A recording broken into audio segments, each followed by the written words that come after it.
let's talk about how I taught the concept of dream to Bunny.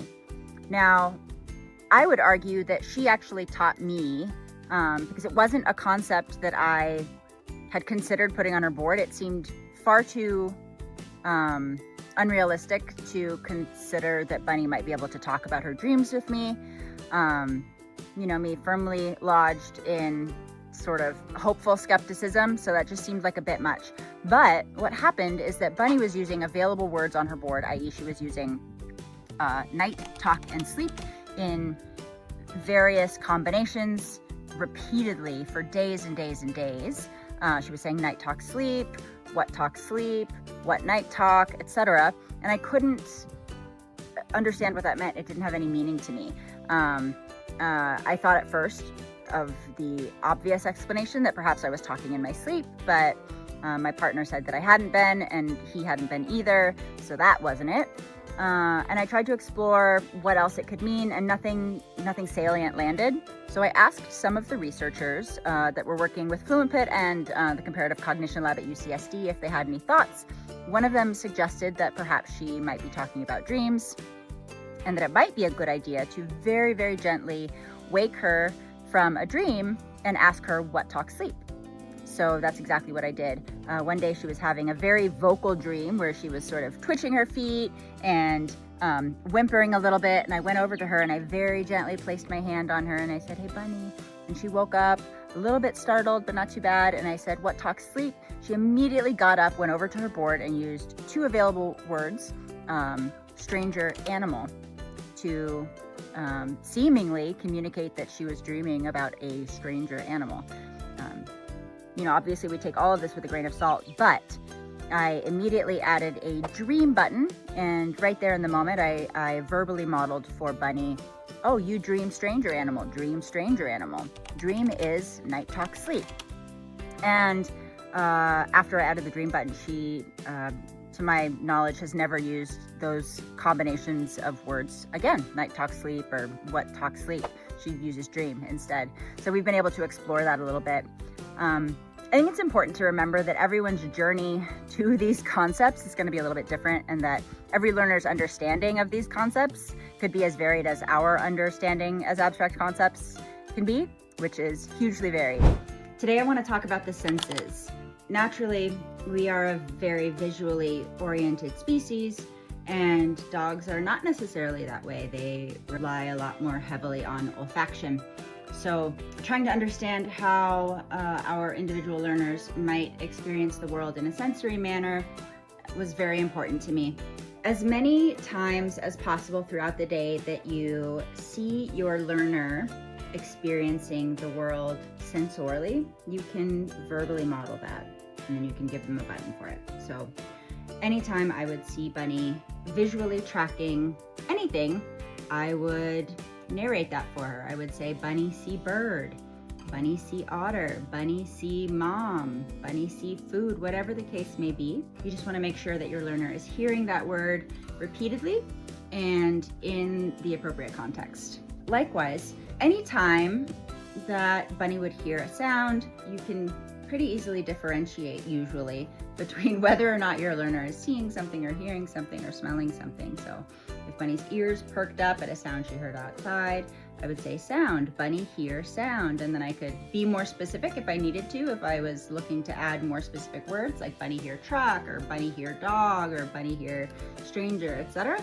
You want to be saying that verbally, narrating things that your learner is hearing, and you want to add that button whenever you feel the time is right. And particularly important for our canine learners is their sense of smell. So anytime Bunny is smelling something in the environment, I could say, "Bunny smell," and if I know what it is, then I could label it. If her nose is on, poop or something, Bunny smell poop. Or if her nose is on otter, Bunny smell otter.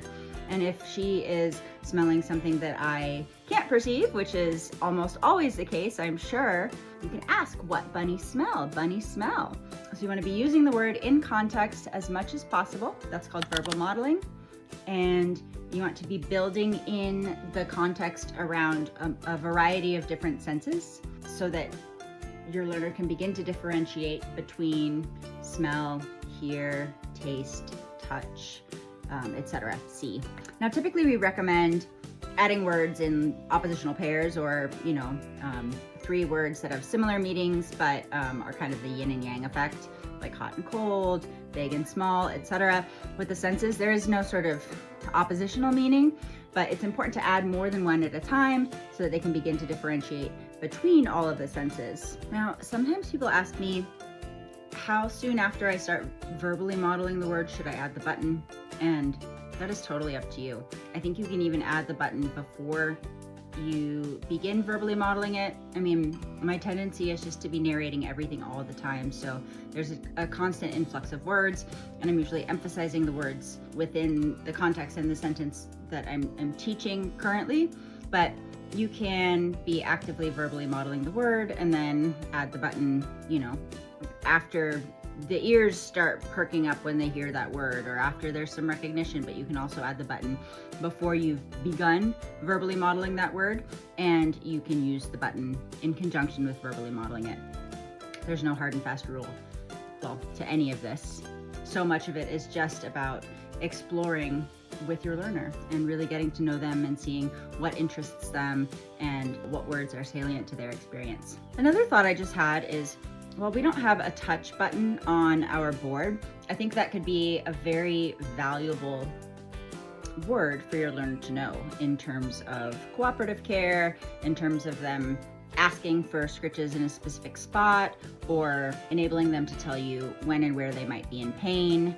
And in order for us to be able to communicate, okay, I'm gonna touch you on your back now, I'm gonna touch you on your ear now for the cooperative care. So that is a word that I might consider adding soon. So I will let you know how it goes, and let me know how it goes for you if you decide to add it. Hope this helps. Best of luck. So now let's talk about how I taught weather-related things.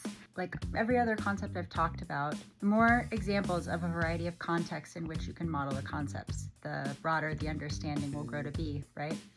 So rain, you know, it may seem like there are not so many available moments in which to model this. You think it has to be raining, right? But it doesn't. You can use rain to mean water coming out of a faucet. You can use rain to mean water coming out of a sprinkler or a hose or a shower, you know, so that you can find ways. I started by modeling rain when it was raining. Bunny doesn't like water at all, so if she requested outside, for example, and I would say outside rain, she'd be like, okay, settle. But oftentimes she tells me that it is going to rain before it rains these days. And then, you know, she looks disgruntled by that fact.